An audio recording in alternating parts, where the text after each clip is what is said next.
ನಮಸ್ಕಾರ. ನುಡಿ ಬೆಳಗು ವಾಸುದೇವ ನಾಡಿಗ್ ಅವರ ಪ್ರಜಾವಾಣಿಯ ಅಂಕಣ ಬರಹ ಮತ್ತೆ ಮತ್ತೆ ಸಂಕ್ರಾಂತಿ. ಸೂರ್ಯನೇ ತನ್ನ ಪಥವನ್ನು ಬದಲಾಯಿಸುತ್ತಾನೆ, ಜೀವಜಾಲವನ್ನು ಬಿಡದೆ ಬದಲಾಯಿಸುತ್ತಾನೆ. ಉತ್ತರಾಯಣದ ಕಡೆಗೆ ಪಯಣ, ಎಲ್ಲರ ಕೂಡ ಸುಗ್ಗಿಯನ್ನು ಬಿಂಬಿಸುವ ಕಾಲ, ಚಳಿ ನಮ್ಮನ್ನು ಅಗಲುವ ಮುನ್ಸೂಚನೆ. ಬಾಳಿನಲ್ಲಿ ಬದಲಾವಣೆಯ ಹಾಡು ಸಂಕ್ರಾಂತಿ. ಸಣ್ಣ ಎಳ್ಳು ಕಾಳು ಬೆಲ್ಲದುಂಡೆಯ ಸಖ್ಯ ಬೆಳೆಸುವ ಮುಹೂರ್ತ. ಈ ಸೂರ್ಯ ಚಂದ್ರ ಗ್ರಹ ತಾರೆಗಳ ಓಡಾಟ ನಿಲ್ಲಲಾರದು. ಮರಳಿ ಮರಳಿ ಬರುವ ಅದೇ ಯುಗಾದಿ, ಅದೇ ದೀಪಾವಳಿ, ಅದೇ ಸುಗ್ಗಿ ಹಬ್ಬ, ಅದೇ ದಸರಾ ಮರುಕಳಿಸಿ ಅದೇ ಅನುಭವ ಕೊಡುತ್ತದೆ. ಋತುಗಳ ಮೇಲೆ ಚಲಿಸುವ ಬಾಳ ಚಕ್ರ ಇದು. ಅವು ಹಾಗಾಗೇ ಇರುತ್ತವೆ. ನಾವು ಬದಲಾಗಿರುತ್ತೇವೆ.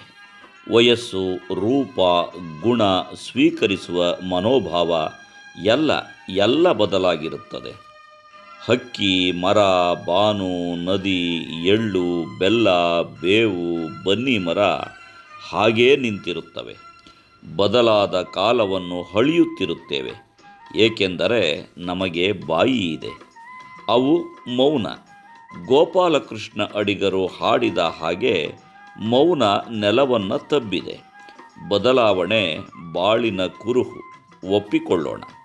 ಇಡೀ ಭೂಮಿ ಋತುಚಕ್ರದ ಒಲವಿಗೆ ಕೂತು ಕಂಗೊಳಿಸುವಾಗ ಅದರ ಜೊತೆಗೆ ರೈತಾಪಿ ಜನರ ಬೆವರು ಬೆಳೆಯಾಗುತ್ತದೆ. ಬೆಲ್ಲದಿಂದ ಬೇವಿನವರೆವಿಗೂ ಇಳೆಯ ಆಳದಲ್ಲಿ ಇಳಿದ ಬೇರುಗಳ ಫಲವೇ. ತನ್ನದಲ್ಲದ ಕೊಡಲಿಗಳನ್ನು ಪಡೆಯುವ ಲೋಭ, ಧುತ್ ಅಂತ ಶ್ರೀಮಂತ ಆಗಲು ಕೋಳಿಯ ಹೊಟ್ಟೆಯನ್ನೇ ಬಗೆದ ಲಾಭಕೋರತನ. ಈ ಕಾರಣ ಸುಗ್ಗಿ ಕಾಲವು ಬದಲಾಗುತ್ತದೆ. ನಿಸರ್ಗದ ಕೂಡ ವ್ಯಾಪಾರಕ್ಕೆ ಕೂತವರ ತಕ್ಕಡಿ ಆಕಾಶಕ್ಕೂ ನೂಕು ನುಗ್ಗಲು ಈಗ. ಅಗಾಧವಾದ ಶಕ್ತಿಯೊಂದರ ಋಣದಲ್ಲೇ ಬಾಳು ಸವೆಸುವಾಗ ದಾಸಿಮಯ್ಯ ಮಾತಾಡುತ್ತಾನೆ. ಇಳೆ ನಿಮ್ಮ ದಾನ, ಬೆಳೆ ನಿಮ್ಮ ದಾನ ಎಂಬ ಮಾತು ನಮ್ಮನ್ನು ಎಚ್ಚರಿಸುತ್ತದೆ.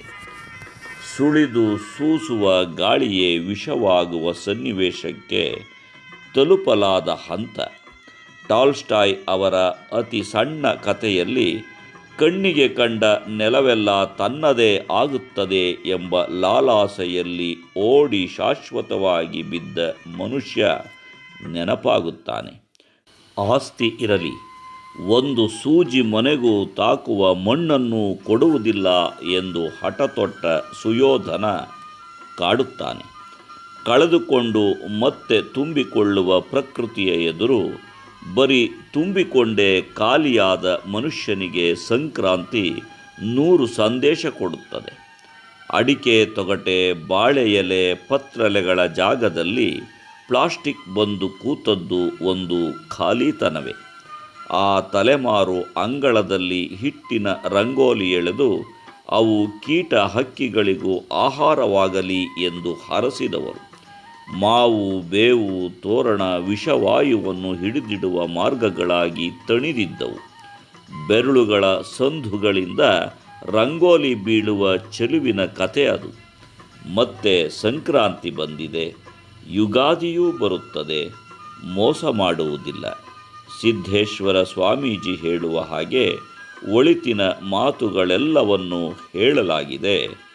ಈಗ ಆಚರಣೆ ಮಾತ್ರ ಉಳಿದಿರುವುದು. ನಮಸ್ಕಾರ, ಧನ್ಯವಾದಗಳು.